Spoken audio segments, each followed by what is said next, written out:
So within each one of these pieces of content, there's a bunch of different things that you might want to consider doing. So one of them is publishing the ebook as is. So you could literally take the license of this content, you come into the Emotional Mastery product here, and under the premium folder, you'll find the ebook just like it was published on our sales page. Now, we publish it in a couple of formats here. We've got Pages and Doc. So this is Microsoft Word. Pages is for people on a Mac. I'm going to open the Word doc one. That seems to be the most common one. Definitely way more of our audience uses Word doc than Pages. So you would open this up, and with your license, you technically now own this book as your own piece of content that you can now publish on your website, publish as a product for sale, but more importantly, as something that you can edit. So if you want to change the introduction, you can do it. And if you want to add footer links to this, with your website in here, tools for motivation. I'll just put tfm.com, right? You can do that, and it's fully customizable. At the end of the day, all you need to do is dump this out as a PDF. You could even, if you wanted to, use the PDF that we include in here, although I don't usually recommend it. I always recommend you come into the Word doc version of it, read through it, and at least add some branding to the footer. If you like everything else that's been written by our team and you just want to sell this or publish this under your brand, that's cool. If you're going to make some customizations, even better. But now you can just literally publish that as an ebook for sale. And an ebook for sale is nothing more than a PDF. I've made plenty of money online in my days by having a PayPal buy button connected to a PDF, and people would send me, $7, $15, $19, $20, whatever. I send them a PDF, and I make money online doing that. So that could be part of your business model, is straight up selling an ebook as is. But if you want to go further, you could do some additional things with it. So for example, here, I talked earlier about premium content, lead generation content, and branding content. Well, our ebooks, you don't actually have to use them as premium for sale items. That's why I talked earlier about the flexibility.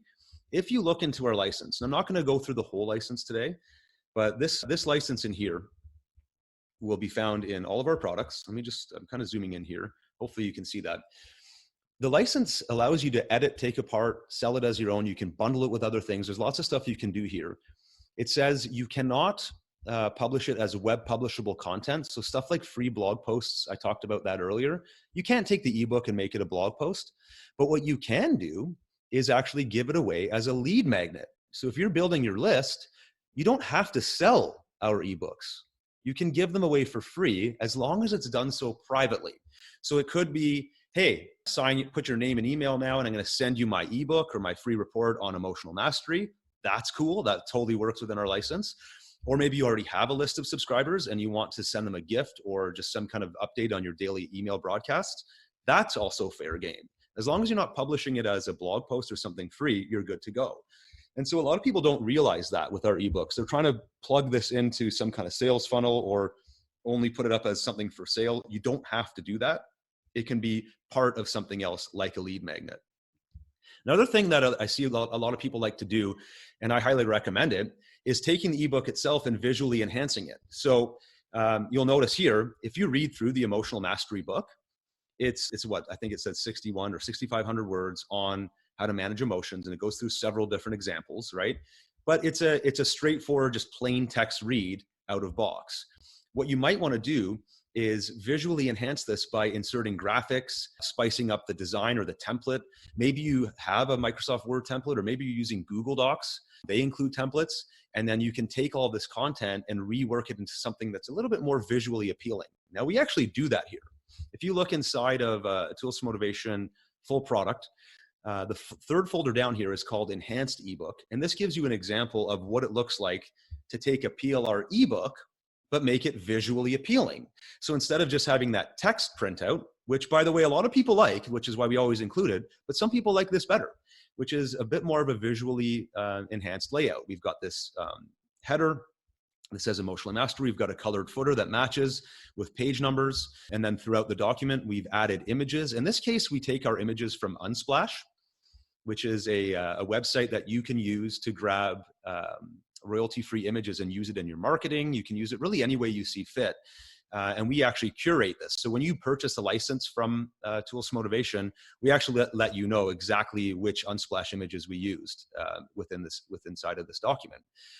But to me, it's a great example because anytime you purchase a PLR license, again, whether it's from Tools for Motivation or someone else, if that vendor is just giving you, let's say it's a bundle of articles, that's a common thing in the private label rights world. Hey, here's a bunch of articles I've written for you. And then boom, you open them up and they're all in plain text or they're in Word.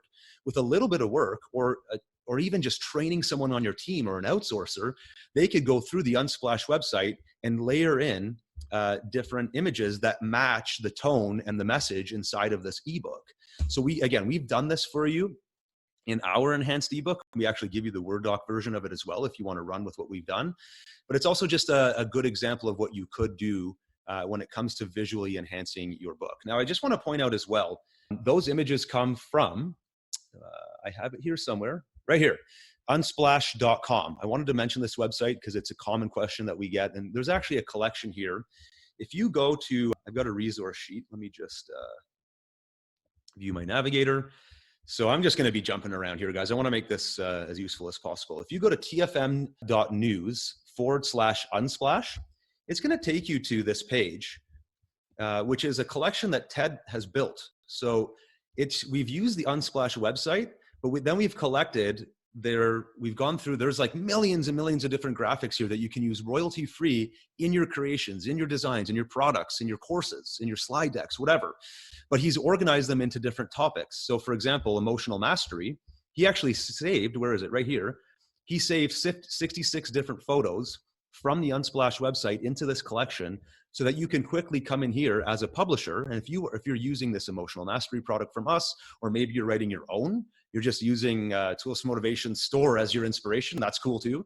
And you're writing about this topic, well, here's a whole bunch of different graphics that might help you communicate that message inside of your works. And that's exactly what we did when we built our enhanced ebook, was we took a Word document and then we just started laying out the graphics within. So that's what I was talking about over here on the slide right here. Where'd we go? I'll find it in 1 second. To visually enhance the ebook, it's just like doing that. I'm going to move on. Visual enhancements are definitely something I recommend you try. You can have a lot of fun with it when you're using the Unsplash website. And Unsplash isn't the only place. There's plenty of other websites where you can get royalty-free images. This came up earlier a little bit, and I wanted to dive into it now as well. You can use PLR ebooks or reports to help you with a book outline. So somebody was asking about this earlier, specifically about Kindle. And that's a platform owned by Amazon. So they are obviously going to have very specific terms of service and usage guidelines before you can publish a book on their platform. Now, again, I don't speak for them. I don't know their terms of service, but I do know at a high level that you can't take somebody else's work, even if it's a PLR product that you own a license to, and just straight up publish that as a Kindle book. But what you can do is come into the product here. So here is the Emotional Mastery ebook, and you can use this as an outline for your own book. We had one of our customers, longtime customer actually, Connie Reagan Green. Some of you might know her. She's a well-known publisher online. She has tons of books for sale on Amazon and Kindle and all that. She wrote a time management book that I think was an Amazon bestseller actually, that she built using a Tools for Motivation time management book as the outline. Now, I don't know exactly what her method was, but the idea would be something like this. Let's say, for example, this section right here is talking about why do you have emotions? And it goes into, or actually this section here, importance of emotions. So it goes into the fact that emotion explains who you've been, they guide your thoughts, they stir you to action. These are all kind of pretty important things as to why we as humans have emotions. Now, if you want to write about that in your own book, you could start with this. And actually, I would use this PLR book as my working copy of my Kindle book. And let's say, for example, I italicize and then maybe even change the color to red as an author here. Now I know visually, okay, the red italicized stuff came from PLR. And now I need to write my own content. So I'm going to use this to guide the passage in my book about emotions. And the first example here is they're going to explain where I've been. So emotions tell you a great deal about the life events which have formed you. You tend to react to the world according to certain triggers or reminders of past thoughts or experiences. I could totally write this passage right now in my own words, right? So I could just say something like emotions communicate important info, blah, blah, blah, right? Info about whatever. I don't want to do it all now because we're going to go forever if I do that. But I could go through the whole PLR ebook here using it just as an outline, but at the end of the day, have a completely unique book that's been written, but done much more quickly than doing this. Imagine I come into Word and I go, okay, today I'm going to write a book about emotional mastery. I know this topic really, really well. Let's go. I'm caffeinated. I've had, 6 Starbucks. I'm fired up. Let's get started. Okay, emotional mastery. What do I want to talk about today? And then if you're anything like me, I stare at this blank page and I start getting anxious and stressed out, and then I end up going on to something else. I don't want to deal with it. I don't have any ideas. I'm getting blocked, whatever. I'd way rather start right here with existing ideas that I can pull from, or maybe I don't like it. Maybe the author of the PLR book wrote something that's totally untrue and I'm mad. I'm like, that's not true at all. I'm going to write what the truth is. This PLR book can actually guide you to create something completely unique. And it's something that doesn't come up a lot, but because people think of, oh, it's PLR, it's done all the work for me. I just can download it and publish it as is. Well, yeah, you can. But if you're trying to build something unique, like a Kindle book, it's got to be a unique work that represents you, your voice, your unique message to the world. So you got to do some work. But why not make that work experience more fun and pleasurable, and maybe a little bit of an exciting journey? Maybe something you can do with a business partner, with a team of people. Well, it's much easier to do when you have something like this to get you started with. So I love that example. It's something that I've seen people do quite well. If anybody is wanting an example of Connie's book, I can find that later. I don't remember the exact title, but I do remember it was on one of our testimonial pages for years. Now, Justin, sorry to jump in here, but we had a great question from Desi Ann come in. In your opinion, is there an ideal price range for an ebook? No, not at all. Price is always based on testing. I could never really say, hey, if your book is 7,000 words in length, then that should sell for $19.99. Because what if it's 1,000 words in length, but explains everything I need to know that will take my business from 5 figures to 6? Well, maybe that now ebook's worth $100. So it really just depends on the content, plus the context of with which you're selling it. I've had things perform better at higher prices than low. So pricing always comes down to testing. And if anybody tries to tell you the price of what the price something should be, they're probably just guessing, quite honestly. And you really need to know your market as well. Like, for example, I'm into a lot of different fitness stuff. I see people selling fitness programs all the time. The typical range for like an ebook would be like $20, $30. But if there was somebody that I truly admired and I've been following them for years and I've got a ton of value, maybe I've been to one of their courses and they say they have a new PDF on some strategy they've used for the last year to get X result and it's $90, I'd probably buy it. Somebody might tell them, no one will ever spend $90 on an ebook, but they don't know that market, right? So it really comes down to testing in the market that you're trying to get in front of. Great question though. We good to go here? Yes, sir. All right. So, okay. So I'm going to come back to membership content in a second, because this book outline one makes me think of this idea extraction one. So idea extraction is kind of the same idea, but I like to share it with a different example. So a lot of people don't like PLR. They throw up a huge objection when it comes to buying our stuff. They're like, I love it, but I just don't feel right about publishing your material and saying I wrote it. And I'm like, that's cool, but why not at least take advantage of the work that we've done? And you can acquire a license to this for dirt cheap and still take advantage of it to use it as a tool in your business. And in terms of what was the word I was using here? Idea extraction. In terms of producing unique content, one strategy I've talked about in some of my sales videos and other demos is the idea of a fireside chat. I love this. If you do business with a partner, or even if you don't have a business partner, maybe you're in a group of people and you publish similar content. Like, for example, I'm in a Facebook group with other PLR sellers and we chat and mingle and exchange ideas. That would be somebody I could do this with. Is imagine hopping into a PLR book like this. And let's say if you're on this webinar, imagine that you're in the personal development or self-improvement space in some way, shape, or form. Maybe you don't sell success specific books, but maybe, I don't know, maybe you're a fitness coach and you help people gain strength in their lifts. I don't know. You're still helping people improve, right? Well, you could team up with somebody and simply read through maybe one section of this book. Earlier, when you and I were going through this kind of as a rehearsal, I talked about this section on fear and how you and I could easily read this section here. I think it's maybe 3 pages where it goes into fear, what it is, how it holds you back, and how to deal with it. You and I could spend 5 minutes reading that. Then we could spend 5 minutes before hitting record on a Zoom call, just kind of brainstorming, okay, what do we want to talk about here? Then we hit record, we turn on our cameras, and we literally just discuss the main sections in this 3-page passage about dealing with fear. Trevor, you'd probably want to talk about examples from your decade plus being in sales. I might want to talk about me running a business, growing the company, scaling the business.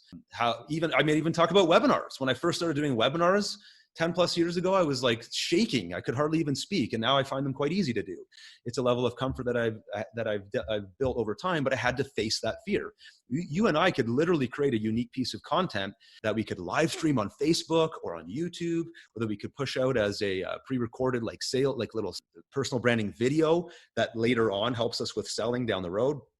And that could be how you use this ebook. You never sell it at all. It just becomes a piece of idea generation content for you to do your live streams and grow your Facebook audience. That's just another example that I like to share with people.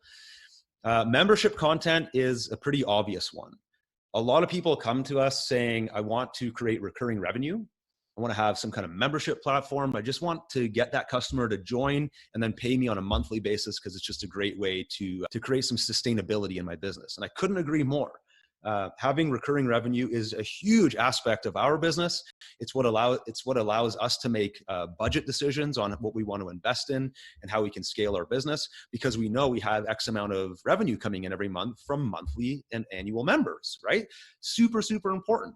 Well, if you're not doing that yet in your business and you want to get there, having content like this at your fingertips, like having a product like this, where you can go in, grab an ebook. Later on, I'm going to get into audiobooks and the video book that we talked about earlier.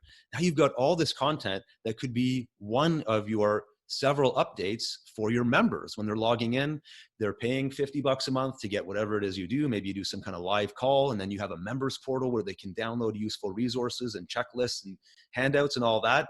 Private label rights content can become a huge asset for you to make a super, super valuable membership. And for me, selling memberships, the best way to retain members is just make the membership so over the top valuable that your members they really just don't want to cancel, because the monthly fee just seems so tiny in relation to the value that they're getting. And the best way to do that is to deliver them as much of what it is that you promise in the highest quality that you promise, and then keep enhancing that every month that goes by. Keep improving that offer. Keep getting better at what you do. And again, private label rights, if you have this kind of content at your fingertips, makes membership site development so much easier because you have all these extra utilities available for you. Now, Justin, Gina just sent in a really good comment I wanted to touch on.